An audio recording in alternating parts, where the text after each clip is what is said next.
They ain't afraid of no ghosts. Where are the original Ghostbusters now? It's 2024, and those pesky ghosts better not cross the streams. 40 years ago, the Ghostbusters team saved New York City, and maybe the world, from Gozer and his spooky crew. But what are the original heroes up to now? Let's fire up the PKE meter and track them down. The original Ghostbusters, a team unbound. Back in 1984, a ragtag group of parapsychologists and a skeptical but charming scientist joined forces to create the one and only Ghostbusters. They weren't your typical heroes, but their proton packs and witty banter made them unforgettable. Dan Aykroyd, from Bustin' to Booze. Dan Aykroyd, from SNL superstar to ghost-busting icon and vodka tycoon. Long before becoming synonymous with proton packs and battling Gozer the Gozerian, Dan Aykroyd was a comedy wunderkind honing his craft in the frozen north. Born on Canada Day in 1952, Aykroyd's early life wasn't filled with spectral encounters, but with a family lineage steeped in Canadian history. His comedic talents, however, were undeniable. By the late 1970s, Aykroyd's career was on the fast track. He landed a coveted spot on the legendary sketch comedy show, Saturday Night Live, SNL. There, his impersonations of celebrities like Richard Nixon and Julia Child became pop culture gold. His deadpan delivery and knack for eccentric characters were a perfect fit for the show's anarchic humor. It was also on SNL that Aykroyd met fellow cast member Bill Murray, a partnership that would become forever linked to the Ghostbusters franchise. However, Aykroyd's ambitions extended beyond impersonations. He possessed a genuine fascination with the paranormal, a subject often explored in his SNL sketches. This fascination, coupled with his comedic genius, became the genesis for Ghostbusters. Aykroyd co-wrote the film alongside Harold Ramis, injecting his signature humor into the story of these unconventional paranormal investigators. In 1984, Ghostbusters exploded onto the scene, becoming a cultural phenomenon. Aykroyd's portrayal of the enthusiastic Dr. Ray Stantz, complete with his signature "Who you gonna call?" catchphrase, cemented his place in pop culture history. The success of Ghostbusters propelled Aykroyd's career even further. He starred in numerous films throughout the 80s and 90s, showcasing his comedic versatility in movies like My Girl, Driving Miss Daisy, which earned him an Oscar nomination, and Tommy Boy. He even lent his voice to beloved animated characters like Zoltan in The Emperor's New Groove. But Aykroyd's entrepreneurial spirit extended beyond acting. In 1998, he co-founded Crystal Head Vodka, a brand known for its unique skull-shaped bottle. The venture proved to be a massive success, solidifying Aykroyd's status as a multifaceted entertainer. Today, at 71, Dan Aykroyd remains a beloved figure in the entertainment industry. He continues to champion the Ghostbusters franchise, recently reprising his role in 2024's Ghostbusters: Frozen Empire. From his early days on SNL to his iconic role as Dr. Ray Stantz, Dan Aykroyd's career is a testament to his comedic talent, entrepreneurial spirit, and enduring love for all things paranormal. Bill Murray, the ghost of comedy. Bill Murray, the sardonic Dr. Peter Venkman in Ghostbusters, brought his fail-safe mechanism for laughter, as People magazine put it, from Saturday Night Live to the big screen. He aced comedic timing, becoming a fixture in classic comedies like Groundhog Day and Lost in Translation, which even scored him an Oscar nomination. Lately, he's become a regular in Wes Anderson films and even won an Emmy for his dramatic role in Olive Kitteridge. Despite facing allegations of inappropriate behavior in 2022, Murray has apologized and continues to act.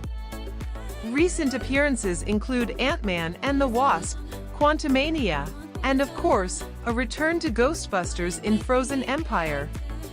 At 73, the enigmatic Bill Murray remains a comedic genius with a touch of mystery that continues to captivate audiences.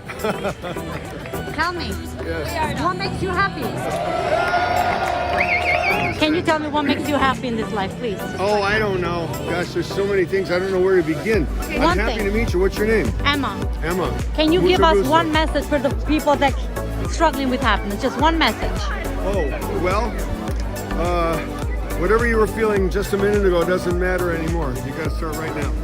Thank you. Harold Ramis, the Ghostbusters brain behind the boomsticks.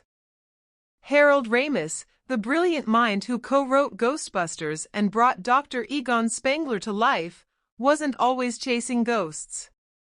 Born in Chicago in 1944, Ramis' comedic roots sprouted early at Second City Television in Toronto, the Canadian counterpart to the legendary improv troupe. There, he honed his sharp wit and knack for crafting absurd yet strangely believable characters. This comedic foundation proved to be the perfect launching pad for his arrival at Saturday Night Live in the late 70s. While his sketches weren't as outlandish as some, Ramis' dry humor and clever writing left a lasting impression. But Ramis' ambitions went beyond live sketches. He craved a platform for his unique brand of comedic storytelling. Enter Ghostbusters. Partnering with fellow SNL alum Dan Aykroyd, Ramis co-wrote the film, infusing it with his signature blend of science fiction and quirky humor.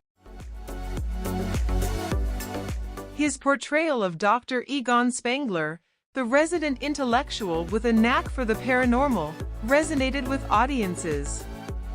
Ghostbusters became a cultural phenomenon, and Ramis' legacy as a comedic mastermind was solidified.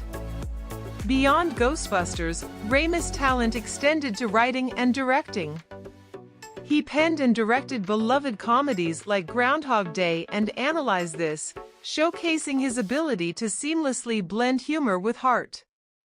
Sadly, Ramis passed away in 2014, leaving a void in the comedic world.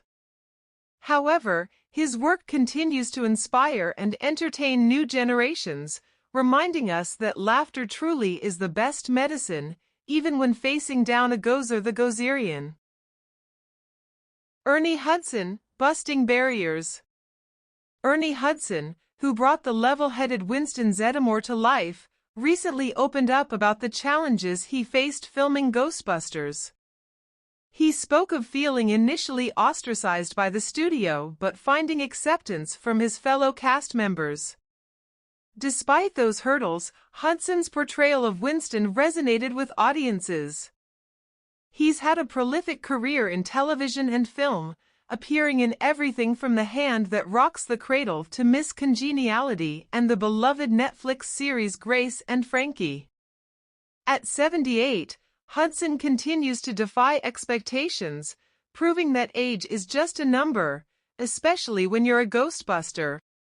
On which The Sopranos really blew up on. Yeah, a lot of shows came out of it. Ours was really important, especially for its time. I think it changed television, you know? I think we're doing a show now called The Family Business. I don't think we'd be able to do it now on BET had it not been for Oz. What was it about Oz? When you were making it, did you get a sense that this was breakthrough television? Well, the fact that they used a lot of guys right out of prison, I had a feeling it was going to be a little different. No, it was Tom Fontana is an amazing writer. Really a creative talent, and you were special. It was a great talent. Yeah. This show now it's Family Business, based on Carl Weber's best-selling book of books, and he's an amazing writer, just like Tom Fontana. I mean, he's just when you get talent at writing, everything else just falls into place. It's a serious drama. When will it air? It's airing now on BET Tuesday nights at 9 o'clock. And check it out. I think it's very powerful. I feel really good about it. Thanks for coming down, you guys. Great, thank you. Happy holidays. Good. Thank you. Sigourney Weaver, beyond bustin', a genre-bending icon. Sigourney Weaver wasn't just another scream queen possessed by a demonic entity in Ghostbusters. Before strapping on the proton pack and facing off against Zol, she was already a force to be reckoned with, having established herself as a sci-fi powerhouse in Ridley Scott's Alien. Born in New York City in 1949, Weaver possessed a talent for inhabiting strong, determined characters, a quality that would define her career. In Ghostbusters, Weaver took on the role of Dana Barrett, a talented cellist with a healthy dose of skepticism towards the paranormal. However, her skepticism is hilariously tested when she becomes unwittingly possessed by the gatekeeper Zol, a moment that showcased Weaver's comedic range. While battling the demonic Zol possession, Dana, in her altered state, utters the now iconic line, "I am the key master." This line, delivered with both menace and a touch of absurdity, perfectly captures Weaver's ability to blend humor with intensity. Weaver's career post-Ghostbusters continued to soar. She reprised her iconic role as Ripley in the Alien sequels, further solidifying her status as the queen of sci-fi. Her talent extended beyond the genre, however. She earned critical acclaim for her dramatic roles in Working Girl and Gorillas in the Mist, both of which garnered her Oscar nominations. Weaver's comedic timing wasn't relegated solely to Ghostbusters.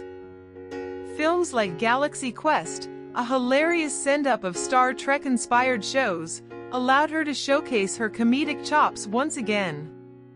More recently, she lent her voice to the blockbuster Avatar franchise, proving her versatility and enduring appeal. At 74, Sigourney Weaver remains a Hollywood legend.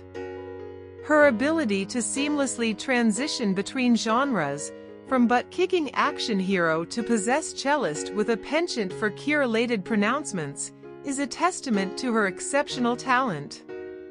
She continues to lend her voice to documentaries and explore new projects, reminding us that strong female characters and side-splitting humor can go hand in hand.